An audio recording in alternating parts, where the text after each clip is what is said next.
Welcome to Bank on It, Conversations with First Seacoast Bank. Today's topic, fighting financial fraud. I'm your host, Chris Hislop, and here with me today is Barb Graziano, Vice President of Internal Audit, Compliance, and BSA, which stands for Bank Secrecy Act, and also Security for the Bank. I read in getting prepared for this episode that 1 in 3 Americans have been faced with financial fraud in the last 12 months, and 2 out of 3 Americans will be faced with some sort of financial scam in their lifetime. I got that from bankrate.com. Can you comment on that? Absolutely, Chris. I think you'll find if you just search for fraud or scams online that I think we're facing unprecedented amounts of fraud since COVID, actually. And oddly enough, during COVID, the numbers were not as high as they were post-COVID, which is kind of interesting because we expected to see increased amounts. But that can range anywhere from, unauthorized charges on your debit card to receiving a random check in the mail from an unknown source because you're selling something on Craigslist, to any number of other scams or frauds. Can you comment on what demographics look like? Are elderly people more susceptible to financial fraud? Younger people? Does it run the gamut? What are some things that you've seen or some trends? It runs the gamut, Chris. And interestingly enough, the Federal Trade Commission recently released some stats from last year. And what they found is while there is a lot of elderly people who fall for scams, you're going to see a lot of people in the younger demographics, so between 20 and 30 years old. They're also falling for scams. While it might be something different than what an older person might experience, they may fall for the picture of a check online that they snap a picture of and deposit mobily, and then realize after the fact that the check was never good to begin with. And older folks tend to be a little more trusting, so the scams that we see with them tend to be a little more elaborate and involve larger dollars. Unrelated to demographic, whether it's someone young, someone old, how do you help them combat financial fraud? Like, what are some tactics that you take or pieces of advice that you offer to someone that comes into the bank? Yeah. So, it depends on the type of case that the customer experiences. There are a lot of what we call tech scams where, somebody may be on their iPad or computer and they'll have this thing pop up that says, oh, your machine has been corrupted with a virus. Call the number and we'll assist you. Those are the most dangerous scams, right? Because they're calling the number that's on the screen, which is connecting them directly to the fraudster, rather than them seeking help from, an in-person tech company that might be able to look at their device. Those fraudsters then get a backdoor into their device. We generally find out after that access has been granted. And one of the things we actually coach people on is if someone had access to your device, you need to get that machine cleaned. And by that, we mean you need to go to Geek Squad or, your local computer fix-it place and have them take a look at your device to see if they still have a backdoor onto the device. Because once they gain access, they can use all of the sites you had on there. And if you save your passwords on the device, that can be really dangerous. So we have them clean the device. In addition, we tell them to change their passwords on anything they may have accessed on that device, especially online banking credentials to their credit card companies if they do business with them, even their email. You can do a lot of damage with somebody's email as well. So those are a couple of things. And most importantly, pick unique passwords. Don't use your two pets' names and, a combination of the same, or use the same password for everything that you access. Try to mix it up. Yeah, use different combos, different letters, and there are, I think, apps or things you can purchase too that will randomly create a password for you of crazy symbols, letters, and numbers that even you probably wouldn't remember, but it will store it. Often, if you use an iPhone, there's that password app built into the iPhone. It will create your password and store them for you, which can be helpful if you don't want to try to remember the long random passwords, but that is definitely one of the things we recommend. Should I save? I often don't save the password when it prompts you, like, would you like this device to Yeah, that little thing up in the corner that pops up. I don't do that. Yeah, I don't do that in particular. And it depends on the device. If it's your own personal device, that may or may not be safe. But if others are using the computer, definitely not. Definitely not. But I have an app on my phone that will save them. And, I have multi-factor to access my phone. So I have a code and I have Face ID that has to be used in order to access that app. So if it's a multi-factor, you might be okay. Yeah. Well, But I would always recommend talk to somebody who's a technical guru or something like that. I'm definitely not on the technical side of things, but just best practices in general. All right. Let's go back to common tactics again. I have here on my list, things that I've seen: email, calls, texts, even face-to-face interactions. Like, what are the most common scams that you see day in and day out that people are reporting on? I'd say lately we're experiencing more people falling victim to the email or the text message that they're getting from what appears to be a company they typically do business with. So it could be PayPal or even your bank itself. You may get a random text that says, oh, we have a charge, or you have an unauthorized transaction, call this number to have a conversation. A lot of people are falling victim to that in emails. PayPal, if you have a relationship with PayPal, it wouldn't be unusual that you'd hear from them if you had an unauthorized transaction. What I usually would recommend is don't call the number they give you and don't click on the link. Contact that vendor or that company you do business with directly. So call your bank or go to your bank and have a conversation. Look at your bank account history. Is there anything that looks odd? If you don't see anything odd, then it's probably a scam email just trying to fish for information. And there's always like a link. I think UPS was one of the big ones. There was a scam involving UPS, like, oh, you have a delivery that we can't bring to you because your address is incorrect. And if you click the link, then it brings you to who knows where. But eventually you end up putting in your debit card information because, there's a charge owed for that delivery or some craziness. And the next thing you know, your debit card's been compromised and you have unauthorized charges. While you're not usually responsible for those, it's still a lot of work. You have to go to the bank, fill out paperwork. Sure. You have to maybe wait a few days to get those funds back, so it can tie your money up for a short period of time.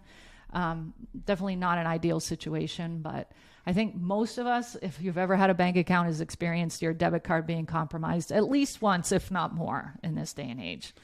Inconvenient, but you're not usually responsible for those charges. And to that, when clicking on those links, the scamsters are pretty crafty. They can create pages that look exactly like PayPal or Netflix or whatever it is. Mm-hmm. Yeah, they can. In fact, we've had customers who have actually somehow the fraudster has been able to mimic our online banking page and make it appear as though funds had been deposited into their account. And I don't know the technical term of that, whether it's spoof or they just create a page that looks similar. And it looks like their balance is inflated because these fraudsters claim we owed you a refund, but we gave you too much money back. We need you to go get that money back for us. And so customers will come in and perhaps withdraw cash, maybe even purchase bank gift cards. That's another whole topic of conversation, right? Don't ever buy gift cards for anybody you don't know or anybody you're not actually giving it to as a gift. I can't stress that enough. I hear that one a lot. And actually, I got into a conversation with a fraudster a few years back who claimed that I owed money on my taxes. And being a person that has 1099 forms, I thought, there's a chance that I missed something. But the rub was when we got towards the end of the conversation, and they also told me I was going to be arrested and they were sending out the sheriff, and I texted my wife and said, I might go to jail. I'm not sure. But just in case, here's a text to let you know where I'm at. Don't worry about me. But the rub was they wanted me to buy gift cards and meet them at GameStop in Newington. I thought, there's something here is not adding up. Yeah, exactly right, Chris. I mean, there's no federal law enforcement agency or federal government agency, whether it be IRS or Social Security or anybody else who is a trusted governmental source that's going to request payment, legitimate payment in gift cards. There's no entity, no business, no anything that's going to do that. If someone's asking you for gift cards or payment in gift cards, it's a scam. Do not do it. Definitely. Don't meet anybody at GameStop. Yeah, definitely not meeting random people at GameStop or anywhere else, really, for that matter. It's just not safe. Don't go meet strangers in weird places. No. Yeah, and just remember too, most gift cards, when you purchase them at retailers, they are non-refundable. So once you make that purchase, you own it. And hopefully you didn't give the fraudsters the numbers off the card. If you did, you're definitely out that money. If you don't, well, you might have a whole lot of gift cards you didn't need, but at least you can still use them for your own purpose or gift them to somebody you know.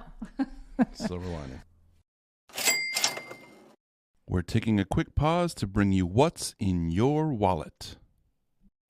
All right, Barb, we're going to jump into a segment we like to call What's in Your Wallet or App Library. What is something fun that you have in your wallet? It can be financially related. Doesn't have to be, though. But what's something fun that you have in your wallet or app library that, is a part of your All right, Chris. daily existence? All right. So I have my margaritas card in my wallet because, you get points when you go there for dinner and stuff, right? So get your margaritas card if you don't have one yet. And I'd say for apps, I like my password app because I don't have to remember things. It remembers them for me, and it's multi-factor, so it keeps things safe. As long as you have a passcode on your phone, I'd recommend using that because it also uses your face ID to identify you. So that's a safe thing. Let's see. And again, I can't say enough. Notify or use your bank's app and look at what tools and services they have available to you on there. You can set up certain notifications for yourself, low balance or debit charges, credits, etc. You might have some credit tools on there. If you have gotten one of those breach letters in the mail, you might have a credit score tool available on your banking app that you can sign up for. It will alert you if your credit score changes or if an account's been opened in your name and the like. Generally those are free services that your bank offers. There are others you can buy from, but if you could get it for free, why not use the free one that your bank offers?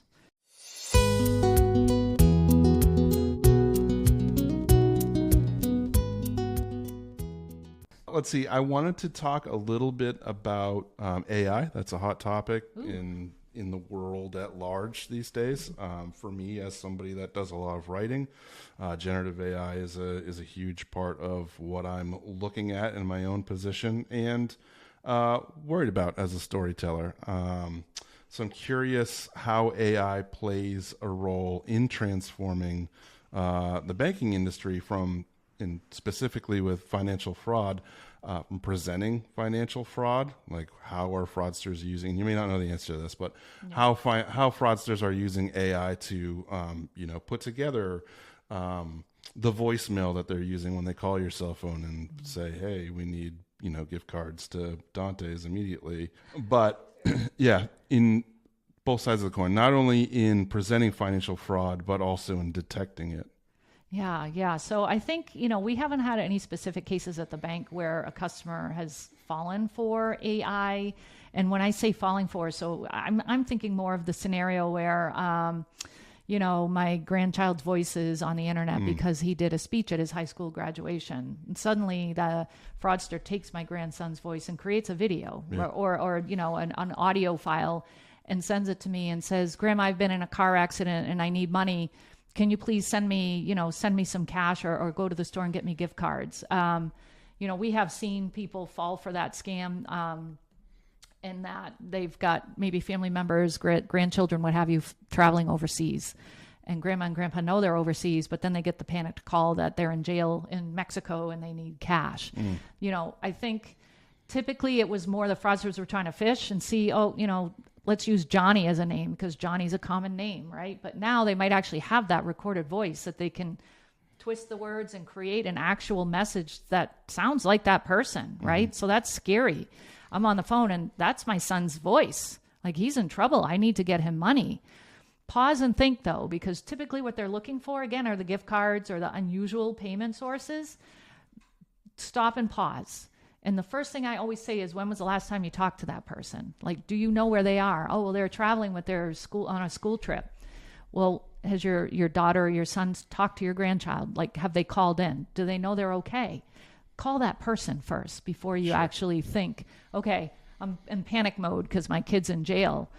Don't always think that that's really the case. It could just be very, very crafty. As you said earlier, the fraudsters are getting craftier. So those recordings may be that person's actual voice because they've been able to get that audio file.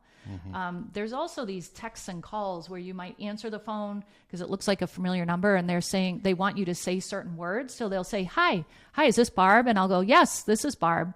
Well, now they've got me saying yes, and they can take that audio file and now maybe they can get my voice to approve a charge that it was made on my card, but it wasn't really me. There are a lot of ways they can use that tiny little bit of audio file. In fact, this thing is going to be on the internet, right? Our conversation. So now my voice is out on the internet. So someone could take my voice and create a fraudulent message or something to convince my husband to buy gift cards. He never would. But That's what they're going to do with that information, that voice, is use it and manipulate it to create this fake sense of I'm actually having a conversation with my spouse or my child, and now they're convinced you're in jail and you need bail money. They're not going to want gift cards if you're really in jail. They're going to want cash, right? Yeah. So it's interesting. They're feeding into emotion and hoping that you'll react. I'm glad you brought that up, Chris, because that's what happens is the fraudsters create that panic. And when you're panicking, what happens? You're not thinking rationally. And that's when you're kind of in that fight or flight mode. Mm-hmm. And I've had conversations with victims about this, and that, they think, okay, here's an example. I was just on the phone. My device had a thing pop up and it said, oh, call this number. You have a virus on your device. So I call the number and I'm talking to this very kind person who's going to help me fix my computer. But while they're on the computer fixing it, now they're telling me that I may have looked at inappropriate things on my device and that I could be in trouble. I know it wasn't me. Oh, well, we can work as a liaison between you and the FBI, and we're gonna get this all cleared up for you. You're not gonna be in trouble, but that's pretty serious stuff. So we've got to make sure we clear that up. That little trigger of something inappropriate on my computer for some people causes sheer panic. Sure. Because we know that that's really, really bad, and law enforcement will be knocking on my door and putting me in handcuffs. So once they're in that panic mode and fight or flight, all rational thought is gone. Mm-hmm. And now they're just listening to this person who claims to be a law enforcement officer or somebody that I should be able to trust and that I do trust because they're helping me, right? Mm-hmm. But now I'm starting to do things that I wouldn't normally do because I'm panicked. I'm freaking out. My identity's been stolen. There's been inappropriate things looked at on my computer. What if someone driving by tapped into my Wi-Fi? All of these weird things that could happen and have happened to others. Sure. And then you start to panic and you stop thinking rationally. And that's when the fraudsters exploit that panic and fear. And that's when they trick you into starting to do things that you would never in a million years do under normal circumstances. Mm-hmm. And I've had people tell me that. I was in sheer panic mode for 2 weeks straight. And all I thought was, and by the way, they tell you, don't tell your spouse, don't tell your children, don't tell your family, don't tell your bank. And by the way, the people at the bank are in on it. They're the ones that gave out your information. Don't talk to them. They tell you that because they don't want you to get good advice from the people that have experienced this and know what to do. That have the good advice. Yeah. Yeah, I've been hit with something like that too, where they claim to have access to the photos on my phone and they were going to just leak those to the world. And when, in this day and age, you think, yeah, sure, someone could probably hack into any device I'm on and grab the photos. In this case, though, I'm like, well, have fun with the pictures of my child and dogs. I don't exactly know what kind of reaction you're going to get. Actually, I do know what kind of reaction you're going to get because I put them on Facebook. Right. Yeah. So, that's interesting. It is.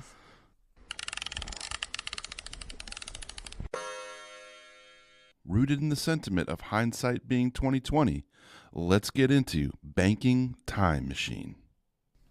All right, Barb, we're going to hop into a segment now that we call Banking Time Machine. Like the last segment, this can be fun, but what's one thing you know now that you wish you know then? This is revisiting Barb in the past. Well, I've been in banking long enough, Chris, that I was in banking before the Patriot Act was passed after 9/11. So we went from the days of not necessarily needing to show an ID to then asking every customer for their ID and actually recording that information. So I would say, Barb, be patient because people are not going to be happy when you start asking for their IDs. But we do that for a reason. We do it to protect you and your bank accounts. So even though you may have banked with us for 50 years, we still like to know that we're dealing with the right person. And in this day and age, IDs can be counterfeited, so it is important that we ask for it so that we know we have the right person in front of us.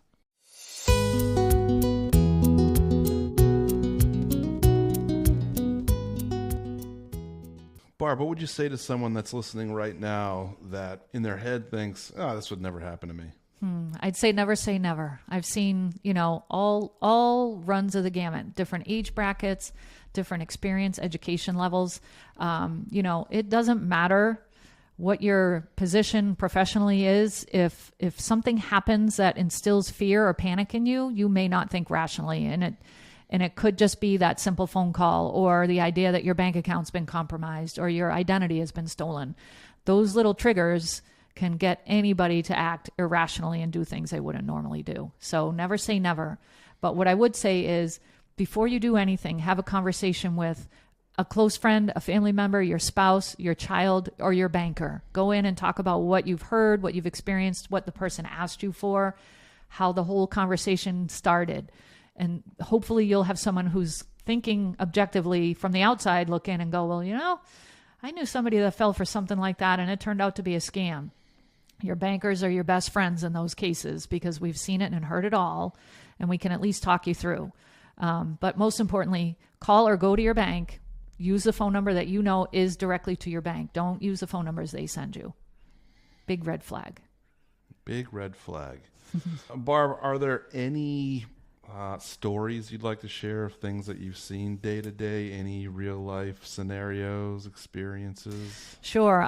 Chris, let's talk a little bit about check fraud. So you've probably heard or seen online, unprecedented amounts of check fraud, and that could be from checks that are coming in, clearing to your account, or maybe checks just showing up in the mail. Oh, you've won the sweepstakes or the lottery or Publishers Clearinghouse. If it's a check you've received in the mail and you knew you weren't expecting a check, well, it's likely it's not real, okay? If it's from Publishers Clearinghouse, but you never entered the sweepstakes, you probably didn't win any money. But bring the check into the bank. We have software we can use to kind of look that check up and see if it's ever been presented or might be part of a fraud or scam. Certainly we won't want you to deposit it because we don't want you to incur a fee if that check were to come through or get returned. But we have ways we can look those things up. So bring it in and talk to us. If you're selling something on Craigslist or I'm trying to think of other things. Craigslist was a big one. I think that still happens quite a bit. You'll get a FedEx package in the mail and there'll be a check inside. Well, you didn't negotiate a deal with anybody to sell that product online. You were trying to sell a snowblower, but they got your information from the ad. They send you the check hoping that you'll negotiate it. They may ask you to send a portion of it back. We've seen a lot of scams involved in that. Trying to sell something and someone says, oh, I'm going to send you a check, but the check you receive is for $500 or $600 more. Why? Because, they want you to send that additional fund off to someone who's going to come and pick that up for you. Or, we sent you too much money. Can you go to your bank? Just keep the amount of money that I was going to pay you, but take that extra money and buy some gift cards and send them to me. Well, guess what? That check they sent you is no good. It's going to get returned to your account. So now you're going to be out the money you took and bought the gift cards with, right? So it goes back to don't buy gift cards for people you don't know or for not truly for a gift. We've seen a large amount of in-clearing check fraud. And by that, I mean, it might be a business account that writes a large number of checks and they mail many, many payments out, invoices or whatever. They send their checks off in the mail. Checks are being stolen. There's a huge amount of mail theft related check fraud. Once the fraudster gets that check, they can do a couple of different things with it. They can wash it and alter it. So let's just say I mailed a check to Jim's pool room. And a fraudster gets it in the mail. They wash that payee off, so it's no longer payable to Jim's pool room, but they wash that off and put their own name on there, and now they can deposit that $5,000 check at their bank. Well, as the business owner, I don't check my account every day, so I didn't see that check came through with a different payee on it, right? Now 30 days, 60 days have gone by. My bookkeeper finally balances the books and says, that check cleared for that amount. But then when they see the statement, they go, wait a minute. We didn't write that check out to that person, but a great deal of time has passed. There are certain things we can do to try to get your money back as a bank, but the best thing is if you notice it right away, the sooner you tell us, the more options we have to get the money back and get it back quicker. I don't mean to cut you off, but What does it mean when you say wash the check? They take some white out to it, or are they throwing in the old days they used to wash it, but take white out to it. But these days they have special chemicals that they use that will actually take that computer ink or like the laser printer ink off, and they can change it. So now they can make that check payable to anybody they want. And they may even change the amount and increase it even. Yeah. What if the check was for $50 and they change it to $5,000? The fraudsters have figured out some sophisticated ways to wash the checks of the information, and then they still have a good check stock with a real account number on it. So mailing checks in general has become very dangerous and very risky. So the best advice in that sense is if you can pay a bill electronically, then do it that way instead of putting the check in the mail. Even if you're sending a check to somebody as a gift, it's vulnerable. That makes sense. There's been so many different scenarios. I think it's just be cautious. You know, if you're not diligent about checking your bank account, check your bank account. Check it every day, at least every other day, to make sure that what's coming through is what you authorized to come through. And by that, I mean checks or debit cards or electronic debits that might come out. And alert your bank immediately if you see something that doesn't seem right. What'd you say about romance scams? Romance scams. That's another whole level of unusual activity. So typically what we've seen in past cases with romance scams is generally it's someone who's made a connection online. So, you know, it may be that they are on a dating site or they meet somebody on Facebook. I mean, how many of us who have Facebook accounts get invites from people all the time?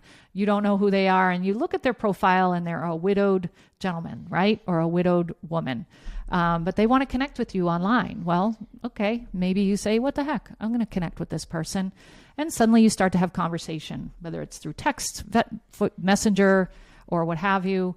And maybe you make a connection, you know. It doesn't necessarily mean it's not real, but oftentimes when we see romance scams, it isn't real. And these people may have been in contact with each other for a long period of time or a very short period of time. We've seen it both ways. One case we had, it was a very lengthy relationship. And then suddenly, after some time had gone on, the person was asked to open a bank account. And then there's usually some kind of hook, like, oh, someone in my family is ill, and there are going to be people that are going to send money to help me pay for the medical bills. And then the money is going to go into your account, and then you're going to send it off to other people. That's not usually legitimate activity. And if someone asks you to do something like that, that's a red flag. If you've only met someone for a short period of time, maybe you've just been engaging in conversation for a week or 2 weeks, and suddenly they have a major life crisis and they are asking you for money. Again, that's a red flag. I would be very hesitant. They may ask you to send them money, and there's many different ways you can do it. There's P2P payments, many options available for P2P payments, which are legitimate, but it's a quick way to move money. And once you send the money, it's very often difficult to get it back. So again, a red flag, and I would say proceed with caution. But in most cases, I would say don't send the money unless it's somebody that you've met in person and you truly have a relationship, you know, that you're meeting each other, you're spending time together, dating for real. If you're just engaging online and there's only, you know, virtual conversation, I would say pause and think and go talk to somebody. Talk to a close friend, a family member, talk to your banker. If they start asking you to open up your bank account, give them bank account information, things like that, I would be very hesitant. And I would say pause and think. So someone that you've taken to Dante's is what you're saying. Yeah. Yeah. All right. Exactly.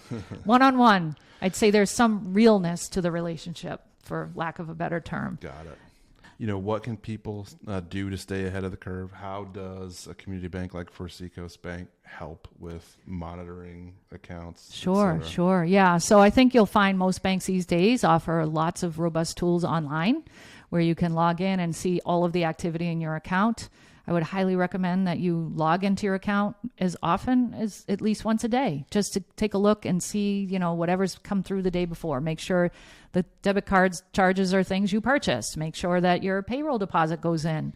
Make sure your checks have cleared for the amount you wrote them for and to the payee that you intended them to be for. Check the backs of those checks as well. Make sure that endorsement looks like the person you wrote it to. You know, for Seacoast, we offer a service called Notify. I love Notify. And why? Because every single transaction that comes into my account, I can get an automatic ping and a text pops up on my phone. So that's for deposits or withdrawals, and you can control how much or how little you want that to work for you. You know, you can set it if your balance falls below a certain limit that you'll get a ping. Anytime a debit occurs, a credit occurs, there's all sorts of different things and different parameters you can choose for that. But super helpful, especially if you don't have a lot of time to log in and you're like, oh yeah, I just went to Starbucks, there's my charge. And then you know that charge is already coming through your account. And most importantly, I'd say go to your bank when you need help. we're here as a resource. We have lots of things, tools. There's information on the internet. There's so many things that we see happen to our customers, from the range of their debit card being compromised to their identities being stolen. I mean, many of us are getting letters in the mail on a daily basis about another breach at another big company that's got all of your personal information. Talk to your bank about what they recommend for you. And, whether it's a small community bank like ours or a larger bank, go and talk to somebody at the bank. Have a conversation, have a sit-down conversation. That's what we're here for, is to help you. We're here to hopefully prevent it from happening. But if it does happen, come talk to us and we can help you work through that. Maybe you need a new account number. Maybe it was compromised. Maybe you did give the new romantic interest online your bank account number. And oh boy, now what do? Well, come see us. We'll shut it down. We'll close that account. Recommend you open a new one. It seems like such a foreign concept to go into the branch of the bank and talk to people. Yeah. And, if you can't come in, call our call center folks. They're a great team. They are all very well versed in frauds and scams and the like. And certainly they can talk to you, at least to have an initial conversation. And if you do need to come in to open a new account, we have folks available for that too. And they're all so friendly. They are. We have let a me great walk crew. Right in here. No. Microphones and stands and everything. I think they knew you were coming though, Chris. Before we part, I'm curious, how did you find yourself into the work that you do day in and day out? And do you take any satisfaction off of helping people? Oh, absolutely. Yeah. The worst conversation I have with a customer is after the fact, after they've lost money or been the victim of a scam or a fraud. I'd rather teach them how not to fall into that situation. But, on the back end of that, it happens, and it happens to a lot of folks. And, we're here to help get you through that and kind of talk it through, give you best practices, make some recommendations. There's little things that you don't think about that really can make an impact, when you're dealing with someone who is a victim of a scam or a fraud like this. It's can be tragic sometimes when we hear how much people have potentially lost in these things. But the last thing we want them to think about is to be afraid to come in and talk to us, but sometimes folks are, because there is that level sometimes of embarrassment. Like, how could I have fallen for that? You know what? You're not alone. Lots of people have fallen for these things. And you know what? We're here to help in any way we can. So we do take satisfaction in the level of service we provide, but we do take no satisfaction when our customers lose money.